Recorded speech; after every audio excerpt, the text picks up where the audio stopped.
berjumpa kembali dalam Renungan Harian Senin 6 Juli. Sebelum kita mulai, mari kita berdoa terlebih dahulu. Tuhan, kami bersyukur untuk hari yang baru Kau berikan kepada kami. Sebentar kami akan belajar firman-Mu, berkatilah kami untuk bisa memahami, melihat keindahannya, dan kemudian menjalaninya dalam kehidupan kami. Pakai hamba-Mu untuk boleh memberitakannya. Hanya di dalam nama Tuhan Yesus kami berserah. Amin. Saudara-saudara, sudah biasa kita melihat bahwa pada masa-masa belakangan ini dunia mempopulerkan untuk mengkampanyekan supaya orang-orang tidak merasa rendah terhadap dirinya sendiri, punya kepercayaan diri yang baik. Dan dalam cara yang istimewa, yaitu dengan mengajarkan kepada anak-anak terutama bahwa mereka adalah orang-orang yang istimewa. Dan ini juga tentu akan terus diajarkan, akan terus dibawa kepada orang-orang yang dewasa juga. Kalau saudara-saudara menyaksikan banyak film misalnya, Anda akan menemukan bahwa pesan bahwa Anda adalah seorang yang istimewa itu begitu kuat di dalam pesan-pesan dalam film-film atau dalam acara-acara televisi. Nah, hari ini kita akan melihat perspektif yang lebih jelas tentang apa yang firman Tuhan katakan mengenai kondisi ini. Nah, saudara-saudara, saya ingin mengatakan dengan satu kalimat bahwa Anda dan saya tidaklah seistimewa itu. Tentu saya harus mengklarifikasi apa maksud saya. Percayalah bahwa menurut firman Tuhan, kita semua adalah spesial, khususnya karena kita diciptakan menurut gambar Allah. Dan kita secara pribadi itu unik. Kita adalah satu-satunya. Tidak ada yang seperti kita di dalam dunia ini. Ya, kita adalah satu-satunya. Dan kita juga adalah spesial karena kita dipilih oleh Tuhan. Walaupun kita dipilih bukan karena kebaikan kita, bukan karena jasa kita, tapi karena kasih Tuhan yang besar.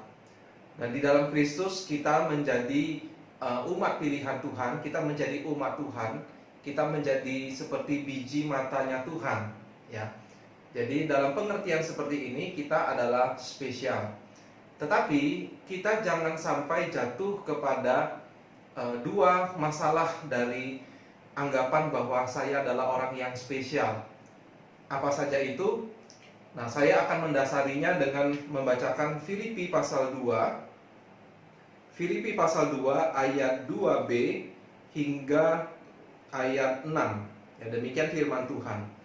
Hendaklah kamu sehati sepikir dalam satu kasih, satu jiwa, satu tujuan, dengan tidak mencari kepentingan sendiri atau puji-pujian yang sia-sia. Sebaliknya hendaklah dengan rendah hati yang seorang menganggap yang lain lebih utama daripada dirinya sendiri. Dan janganlah tiap-tiap orang hanya memperhatikan kepentingannya sendiri, tetapi kepentingan orang lain juga. Hendaklah kamu dalam hidupmu bersama menaruh pikiran dan perasaan yang terdapat juga dalam Kristus Yesus, yang walaupun dalam rupa Allah, tidak menganggap kesetaraan dengan Allah itu sebagai milik yang harus dipertahankan. Saya baca ayat 7, melainkan telah mengosongkan dirinya sendiri dan mengambil rupa seorang hamba dan menjadi sama dengan manusia. Jadi ada dua anggapan bahwa diri adalah spesial, dua jenis anggapan yang harus kita hindari. Yang pertama adalah menganggap bahwa saya spesial bila dibandingkan dengan orang lain.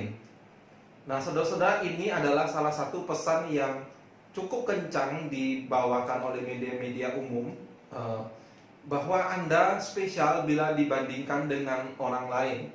Dan ini kita juga punya kecenderungan untuk melakukannya. Misalnya ya, kita membandingkan apakah khotbah saya lebih baik daripada khotbah orang lain. Atau misalnya Anda seorang tukang masak, apakah makanan saya lebih baik daripada makanan orang lain? Tentu saudara-saudara, kita dalam kerendahan hati perlu belajar, ya. Saya sebagai pengkhotbah perlu mempelajari bagaimana orang-orang yang lebih berhasil, orang-orang yang lebih berbuah itu berkhotbah. Saya perlu belajar. Tetapi saudara-saudara, hati-hati ketika kita punya kecenderungan menganggap diri saya ini spesial dibandingkan dengan orang lain. Nah, sikap seperti ini sangatlah Tuhan tidak suka. Dan ini digambarkan oleh Rasul Paulus dengan nasihat. Kamu hendaklah sehati sepikir, satu kasih, satu jiwa, satu tujuan. Tidak mencari kepentingan sendiri atau puji-pujian yang sia-sia. Jadi kita melihat bagaimana upaya untuk menonjol dari orang lain itu adalah upaya mencari kepentingan sendiri dan juga upaya mendapatkan puji-pujian yang sia-sia. Nah, mengapa dikatakan sia-sia? Karena pada akhirnya semuanya itu akan berlalu, dan ketika kita sudah meninggal, ketika kita sudah tidak berjaya lagi, maka apa yang kita lakukan itu akan dilupakan orang. Sebaliknya, kalau kita melakukan apa yang Tuhan inginkan, yaitu rendah hati, menganggap yang lain lebih utama daripada dirinya sendiri, maka kita akan mendapatkan upah yang abadi, dan itu tidak sia-sia. Nah, sikap menganggap diri spesial yang kedua yang berbahaya adalah menganggap diri spesial sehingga Tuhan itu harus memperlakukan saya secara istimewa. Misalnya, ya, saya tidak apa-apa melakukan dosa yang satu ini. Saya percaya Tuhan akan mengampuni saya. Atau saya tidak apa-apa, tidak melakukan aktivitas-aktivitas rohani yang perlu. Saya tidak perlu berdoa setiap hari. Saya tidak perlu membaca Alkitab setiap hari. Mengapa? Karena saya adalah seseorang yang spesial. Atau misalnya, saya tidak perlu untuk ikut bersekutu atau ikut berbakti di gereja. Saya punya waktu-waktu khusus sendiri dengan Tuhan. Saya tidak membutuhkan orang Kristen yang lain. Mengapa? Sekali lagi, sebab alasannya menganggap diri istimewa. Nah, saudara-saudara, ini adalah anggapan yang berbahaya. Justru sebaliknya, adalah lebih baik di mata Tuhan dan juga lebih aman bagi kita, bagi jiwa kita, kalau kita menganggap diri kita normal, yaitu kita adalah orang berdosa yang membutuhkan anugerah Allah. Saya membutuhkan relasi dengan Tuhan yang harus saya bangun secara normal, yaitu dengan berdoa, membaca firman Tuhan, dan ikut melayani bersama, dan ikut memberitakan Injil bersama dengan saudara-saudara seiman saya yang lain. Dan persis inilah semangat yang Rasul Paulus harapkan dari jemaat Filipi yang saya tadi sudah bacakan. Hendaklah dengan rendah hati seorang menganggap yang lain lebih utama daripada dirinya sendiri. Dan Rasul Paulus mendasarinya dari perbuatan Tuhan kita, Yesus Kristus. Yesus Kristus jelas adalah anak Allah yang spesial. Tidak ada seorang pun yang di antara kita yang bisa menyamai dia atau menyerupai dia. Tetapi perhatikan, Yesus tidak menganggap kesetaraannya dengan Allah sebagai milik yang harus dipertahankan. Dia bahkan telah mengosongkan diri, mengambil rupa seorang hamba, menjadi sama dengan manusia. Bahkan di dalam ayat 8 digambarkan dia merendahkan diri, taat sampai mati, bahkan sampai mati di kayu salib.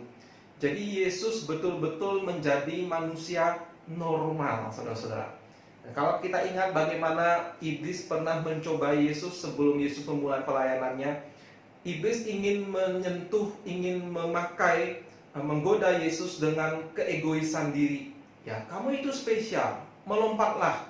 Kamu itu spesial, ubahlah batu ini menjadi roti. Kamu itu spesial, lakukanlah karena kamu spesial.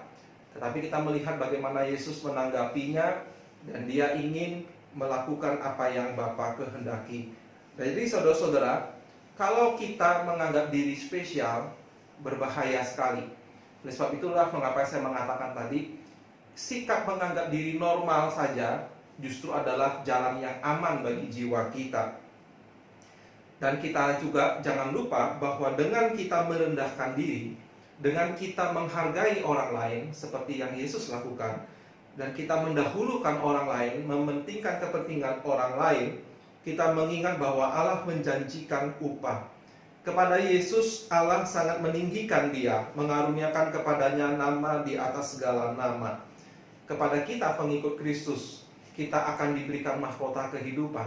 Kita akan hidup kekal bersama dengan Allah. Jelas ini adalah puji-pujian dari Allah yang perlu kita kejar. Oleh sebab itu, saudara-saudara, renungan hari ini saya tutup dengan mengulang kembali kalimat yang saya sebutkan di awal. Kita semua tidak begitu spesial. Kita semua adalah orang normal. Kita adalah orang berdosa yang membutuhkan kasih karunia Allah. Kita orang biasa yang membutuhkan disiplin rohani seperti orang-orang biasa lainnya. Kiranya nama Tuhan dimuliakan. Tuhan Yesus memberkati.